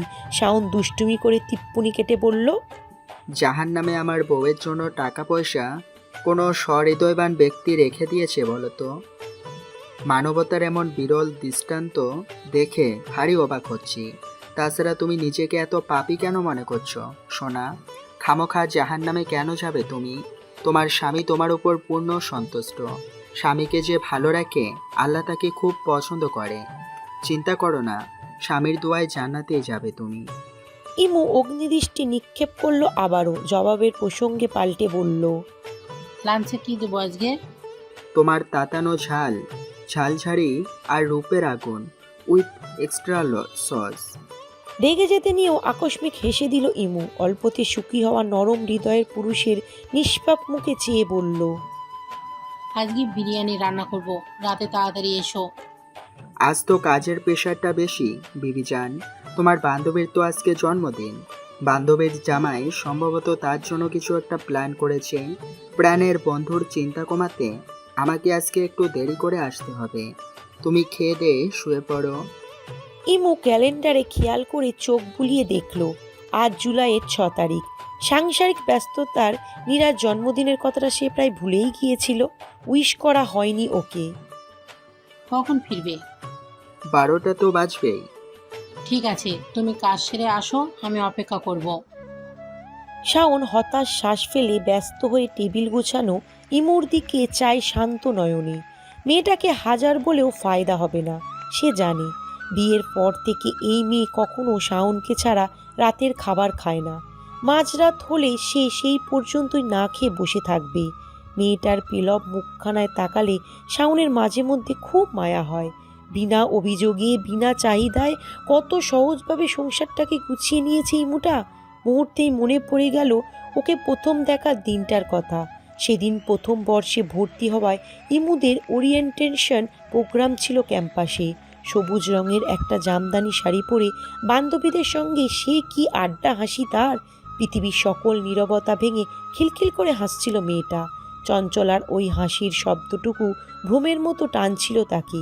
দূর থেকে গোপনে পুরোটা সময় এই মেয়ের আশেপাশে ঘুরেছে শাওন। কখনো মুচকি হেসেছে তার হাসির সঙ্গে তাল মিলিয়ে।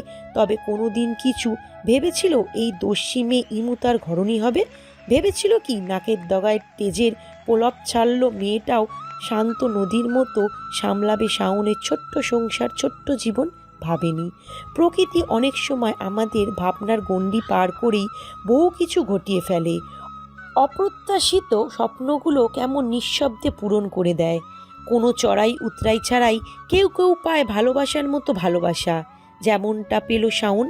তার অগোচর ঝাপসা জীবনে পেল একটা মায়া মায়া চোখের পাখিকে, শাওনের ইমু পাখিকে। তাড়াহুড়ো করে কোনো মতে শাড়িটা গায়ে জড়িয়ে নীরা ছুটল মেয়ের জন্য স্যারেলাক বানাতে। আজ 1 মাস হয় বুকের দুধ ছেড়ে মেয়েকে স্যারেলাক খাওয়ানো ধরেছে সে। শাশুড়ির ঘরের সামনে এসে বাহির থেকে উকি মেরে দাদির নাতনির খুনসুটি দেখে নিল এক ঝলক। নিভৃতা দাদির ঘরেই কাটায় সারাদিন ইদানিং। নীরাকে বাটি সমেত সেরেলাক নিয়ে সেখানেই খাওয়াতে হয় বসে। মেয়েটা তার শাশুড়ির ন্যাওটা হচ্ছে দিন দিন। রাহেলাও যেন নাতনিকে চোখে হারান একেবারে। নীরা হালকা কেশে দৃষ্টি আকর্ষণ করল দুজনের। নীরাকে দেখে রাহেলা খুশি হলেও হাতে খাবারের বাটি দেখে নিভৃতার মুখে কঠিন আমাবস্যা। মেয়েটা হাড়ে হাড়ে বুঝে যায় সব। রাহেলা ছেলের বইয়ের দিকে চেয়ে তাগাদা দিয়ে বললেন, কি রে, কখন বের হবি তোরা? আকাশের অবস্থা দেখেছিস? আমার ছেলেটার কোনো কাণ্ডজ্ঞান নেই। দেখি ফোন দে ওকে। নীরা হাসলো, বাটিতে চামচ ঘাঁটতে ঘাঁটতে বলল, ব্যস্ত হইও না ফুপ্পি, শপে কাজের চাপটা ইদানিং একটু বেশি। শাওন ভাইয়াকে সবকিছু বুঝিয়ে দিয়েই বের হবে। এমনিতেও আমরা তো আর আজ ফিরছি না, অত তাড়াহুড়োর কাজ নেই। মেয়েকে খাওয়ানোর জন্য চামচ নিয়ে মুখের সামনে ধরতেই নিভৃতা সজোরে মাথা নেড়েই চলেছে। এ আজ কিছুতেই এই সব সাদামাটা বিচ্ছিরি খাবার খাবে না, খাবে না, খাবেই না। বাবা থাকলে অবশ্য ভালো হতো। বাবা নিভৃতাকে না খেলে কখনোই বকে না, মাটা বকে, মা খুব পচা। নাতনির আচরণ দেখে হাসলেন রাহেলা, আদুরে আহ্লাদি গলায় বললেন, খেয়ে নাও বনু, খাওয়া শেষ হলে আমরা সারাদিন খেলবো, কেমন? আম্মা আজকে সারাদিন তোমাকে বিরক্ত করবে না। ওকে তাড়িয়ে দিচ্ছি আজকের জন্য। নিভৃতার মন দাদির সান্ত্বনা বাণীতেও গলল না। হাত পা ছড়িয়ে কাঁদতে কাঁদতে বাটিটা ফেলে দিল মেঝেতে। নীরা হতাশ শ্বাস ফেলে চাইল জেদি মেয়ের পানি। প্রতিদিনকার রুটিন হয়ে গিয়েছে এই মেয়ের। খাওয়া নিয়ে তার যত অসন্তোষ। রাহেলা ছেলের বইয়ের মেজাজ বুঝে বাটিটা তুলতে তুলতে বললেন, দে, আমি নিয়ে আসছি। দাদি যেতেই নিভৃতা অতি নিষ্পাপ ভোলাভালা মুখ করে মায়ের পানে চায়। নীরাও মেঝে পরিষ্কার করতে করতে আড়ালে মেয়ের পানে কঠিন দৃষ্টি চাইল। বেশ কিছুক্ষণ গম্ভীর মুখে থেকে আকস্মিক হেসে দিল মেয়েটার কৌশলী মুখ চেয়ে। দাদি যেতেই কি ভোলাভালা নাটক করছে দেখো। হুবাহু বাপের কার্বন কপি, বাপের চেয়ে কম নাটক জানে না। রায়লা বাটি নিয়ে খাটে বসতে বসতে বললেন, সেরেলাক তো শেষ হয়ে গেল, 1 সপ্তাহ আগেই তো আনলি। এরই মধ্যে শেষ হওয়ার তো কথা না। এই বৃষ্টিতে এখন কাকে পাঠাবো? নীরা সরলা শাশুড়ির পানে চেয়ে বলল, যে গিলেছে তাকেই আনতে বলো। রায়লা বিভ্রান্ত হয়ে চাইল। যে গিলেছে মানে? তুই আমার নাতনিকে খাওয়ার খোটা দিচ্ছিস? তোমার নাতনিকে কেন খোটা দিতে যাব? ঘরে তো আর বাচ্চা একটা না ফুপি, দুইটা বাচ্চা, একটা 7 মাসের আর একটা 27 বছরের। তোমার বড় পাজি ছেলেটা আমার মেয়ের অর্ধেক পাউডার দুধ সেরেলাক গেমস খেলতে খেলতেই সাবার করে ফেলে। রায়লা অবাক দৃষ্টিতে কিছুক্ষণ চেয়ে থেকে না হেসে পারলেন না। হাসতে হাসতে চোখের কোটরে পানি জমান উপক্রম। ছেলের এসব বাচ্চা সুলভ স্বভাবের কথা শুনে পুরনো নাবিলের সত্তাকে খুঁজে পেলেন। এই ছেলে বাপ হয়েও ছেলে মানুষই ছাড়ছে না। রীতিমতো কাকভেজা হয়ে 11টা নাগাদ বাসায় এসে পৌঁছালো নাবিল। দরজায় বেল পড়তেই নিভৃতা উসখুস হয়ে চায়। সে জানে দরজায় বের পড়লে তার বাবাই আসে। মেয়েটা দাদির কোলে বসে থেকেই দরজার পানে চেয়ে অপেক্ষা করছে বাবার আগমনের। ঘরে ঢুকেই এপাশ ওপাশ না দেখে ব্যস্ত ভঙ্গিতে তোয়ালে নিয়ে বাথরুমে প্রবেশ করতে করতে নাবিল বলল, গোছগাছ শেষ? আবার মেয়েকেও রেডি করা? নীরা দরজায় ছিটকিনি লাগাতে লাগাতে বলে, ওকে না বাসায় রেখে যাওয়ার কথা? এই বৃষ্টি বাদলের দিনে মেয়েটাকে বাইরে নিয়ে যাব? কিচ্ছু হবে না, তুই রেডি করা। ওকে এখানে রেখে গিয়ে আমার মন টিকবে না। 40 কিমি গতিতে নাবিলের লাল রঙের গাড়িটা চলছে অজানা গন্তব্যের দিকে। নিভৃতা গাড়িতেই ঘুমিয়ে পড়েছে। রাতটা খুব কাইমুই করে মাকে জ্বালিয়েছে সে। নাবিল স্টিয়ারিং থেকে চোখ ঘুরিয়ে মা মেয়ের পানে চাইল তীক্ষ্ণ চোখে। নীরা নিজেও সিটে হেলান দিয়ে শুয়ে আছে। ক্লান্ত লাগছে ওকেও। নাবিলের পাজি মেয়েটা তার লক্ষ্মী বউটাকে ভীষণ রাতে জাগাচ্ছে আজকাল। মেয়ের আদুরে মুখখানায় চেয়ে হাসল মৃদু। মেয়েটার চেহারা একদম নাবিলের। এই নিষ্পাপ শান্ত ঘুমন্ত মুখটাই নাকি তার স্ত্রীকে নাকে দড়ি দিয়ে ঘোরায়। নিজের মেয়ে না হলে তার বউকে জ্বালানোর অপরাধে নাবিল ঠিকই এটাকে মায়ের রুমে শিফট করিয়ে দিত। এই মেয়ে বাপের চেয়ে এক ধাপ এগিয়ে, বাপের সঙ্গে প্রতিযোগিতা চালায়। বাপ মেয়ের মধ্যে প্রতিনিয়ত গোপন যুদ্ধ চলে এই নিয়ে। তাদের দুজনেরই এক দাবি, নীরার সকল মনোনিবেশ হওয়া চাই কেবল তাদের মধ্যে যে কোনো একজনের তরেই। টানা 2 ঘন্টা জার্নির পর ওরা এসে পৌঁছায় কুমিল্লার দাউদকান্দি উপজেলায় অবস্থিত একটা প্রত্যন্ত সাতগাঁও নামের গ্রামে। গাড়ি থেমে নামার আগ পর্যন্ত নীরা জানতো না ওরা কোথায় যাচ্ছে। নাবিল বলেনি সেসব। গ্রামটা অদ্ভুত সুন্দর। এত সবুজের সমারোহ, পাখির কলরব দেখে নীরা বেশ বিভ্রান্ত হয়। কোথায় এলো বোঝার উপায় নেই। নাবিল লাগেজ নামিয়ে মেয়েকে কোলে নিয়ে হাঁটা ধরল আপন মনেই। ওকে দাঁড়িয়ে থাকতে দেখে নাবিল হাসল মৃদু। নির্লিপ্ত ভঙ্গিতে বলল, দাঁড়িয়ে থাকলে হবে, আরো অনেকটা পথ হাঁটা বাকি। কিছু দূর এগিয়ে যেতেই একজন অল্প বয়সী তরুণ সহ 2 জন লোককে আসতে দেখা গেল। একজন মহিলাও এলো। সম্ভবত সকলে একই পরিবারের। ওরা এসে নিভৃতাকে কোলে নিয়ে নিল। নাবিলের হাত থেকে লাগেজ টেনে নিতে নিতে মধ্যবয়স্ক লোকটা নীরার পানে চেয়ে হেসে বলল, ভালো আছো আম্মা? নীরা অপ্রস্তুত হেসে উত্তর করল। তখনও সব কিছু কেমন মাথার উপর দিয়ে যাচ্ছে। দুপুরে তাদের বাসায় খাওয়া দাওয়া সেরে ওদের গন্তব্যের উদ্দেশ্যে বের হয় একটা ডিঙি নৌকায় চড়ে। এলোমেলো হাওয়া গায়ে মাখতে মাখতে বইটা চলছে বিশাল জলরাশি এগিয়ে। সন্ধ্যা হয়ে এসেছে প্রায়। দূরে কোথাও বিলের মাঝখানে সবুজ ঘেরা একটা ছোট্ট কুঁড়েঘর দেখা যাচ্ছে। ঘর কম, সবুজটাই বেশি দেখা যাচ্ছে। বর্ষার অথই জলে চারপাশ ফুলে ফেপে টইটুম্বর, অথচ মাঝখানে কেবল একখানাই উঁচু ভিটে। সেই ভিটের ওপর দাঁড়িয়ে থাকা একটা মাত্র বাড়িখানা যেন জলের রাজ্যের কোনো বিচ্ছন্ন স্বাধীন দ্বীপ। নির্ভয়ে দাঁড়িয়ে আছে একা। নীরা তখনও চুপচাপ বসে সব কিছু অনুভব করছে। প্রকৃতির এহেম শীতলতা তাকে আর প্রশ্ন করার ফুসরত দিচ্ছে না।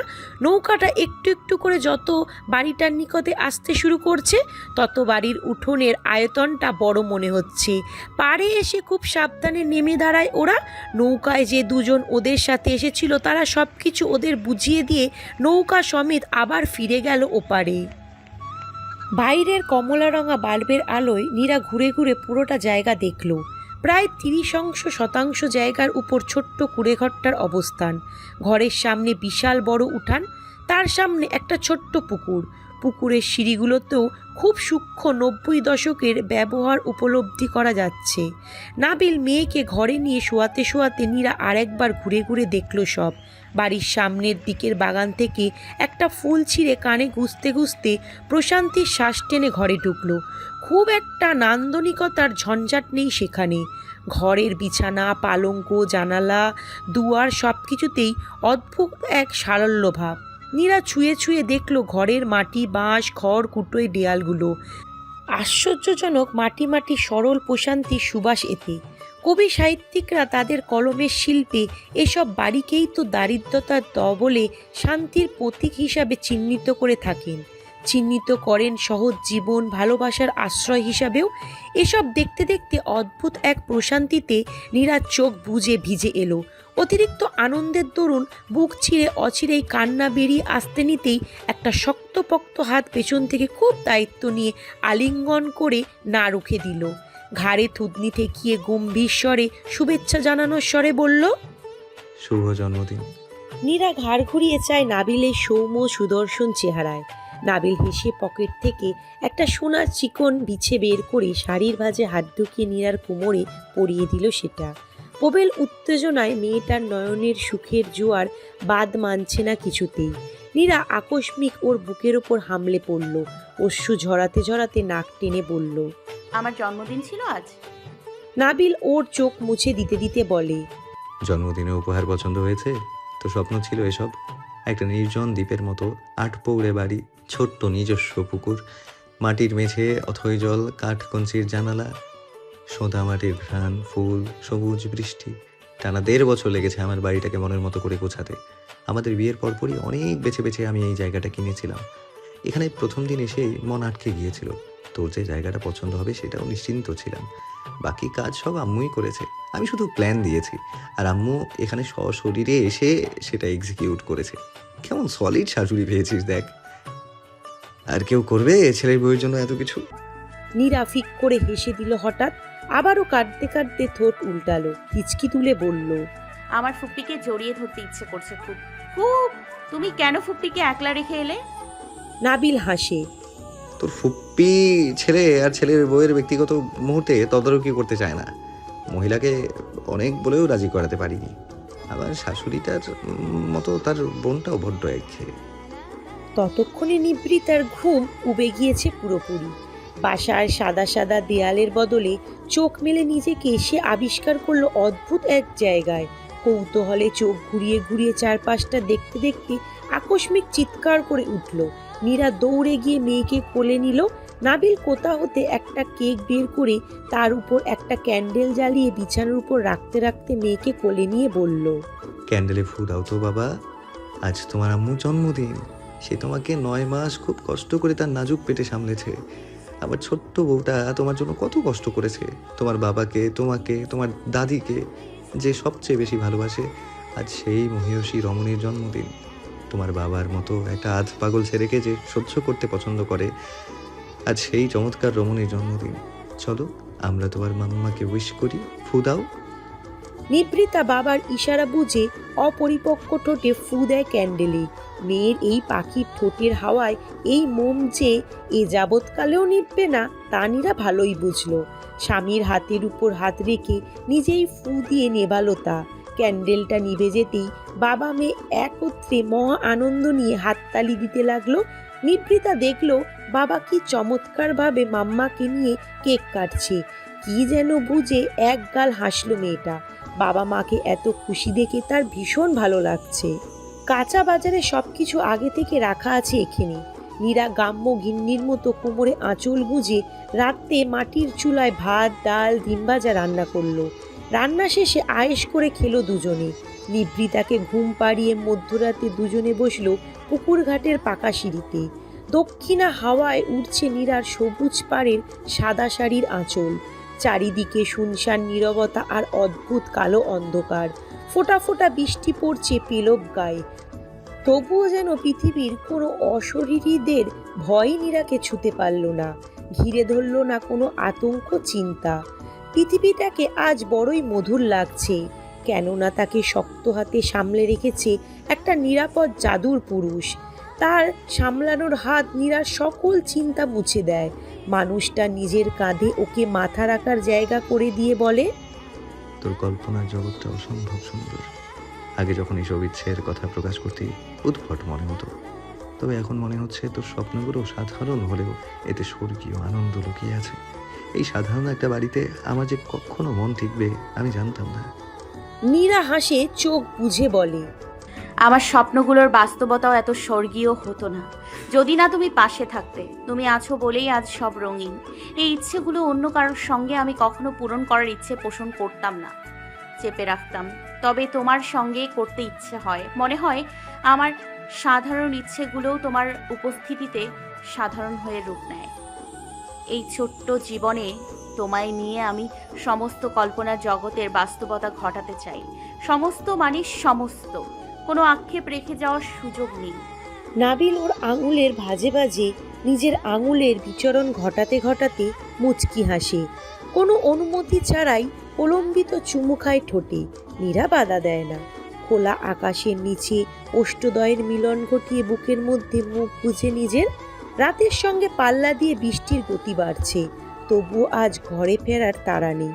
না আছে জ্বর নিয়ে ভয়, আছে শুধু চমৎকার নীরব প্রেম আর মনের আরাম। নাবিল চোখ বুজে শ্বাস নেয়। প্রেয়সীকে বুকে জড়িয়ে স্মরণ করে সেই চমৎকার দিনটিকে, যেদিন ছোট্ট কিশোরী নীরাকে পরিপূর্ণ রমণী রূপেই দেখেছিল। তার নারী সুলভ দেহে শাড়ির আঁচলের ভাঁজে ভাঁজে ফুটে ওঠা গভীর ঢলঢলে দিঘি, প্রতিমার মতো গরম, সুকেশিনীর ঝর্ণার মতো ললাটে চুল, আর সেই দৃষ্টিতে প্রেম ঝরে নিয়ে তার ঘুরে তাকানো। পুরানো মুখের নতুনত্ব, পুরনো মানুষের নতুন প্রেমের সুতোর টান, তার টানা টানা চোখের সর্বনাশ আর ঠোঁটের আরাম আরাম হাসি। সেদিনের হৃদয়ে ঘায়েল করা প্রেমই তো আজ এনে দিয়েছে রূপকথার জীবন। একটা রুক্ষ শুকনো দিন, তীব্র তেজি সূর্যের উপস্থিতিতে তারা রোদ পোয়াবার ছুতোয় মহাপ্রলয়ের মতো মেয়েটার সেদিনের আকস্মিক আগমনই সব বদলে দিয়েছিল নাবিলের জীবনের। সব মানে সব। নাবিল হাসে, আবারও হাসে, তৃপ্তি ভরে শ্বাস টানে বারবার, অর্ধাঙ্গিনীর হাতে হাত রেখে গলা ছেড়ে গায়, তুমি রোদ পোহাবার ছুতোয় ছাদে আসতে নিয়ে গভীর বাসনায়, আরো ভাবেই জমলো মেলা আমার বয়স, শুরুতে প্রেম প্রেম খেলা। এই ভিডিওটি যদি আপনাদের ভালো লাগে তাহলে অবশ্যই লাইক করবেন ও আপনাদের মূল্যবান মতামতটি কমেন্ট করে জানাবেন। আর এরকম ভালোবাসার ভিডিওগুলি দেখার জন্য আমাদের চ্যানেলটি সাবস্ক্রাইব করে আমাদের সাথেই থাকুন। ধন্যবাদ সবাইকে।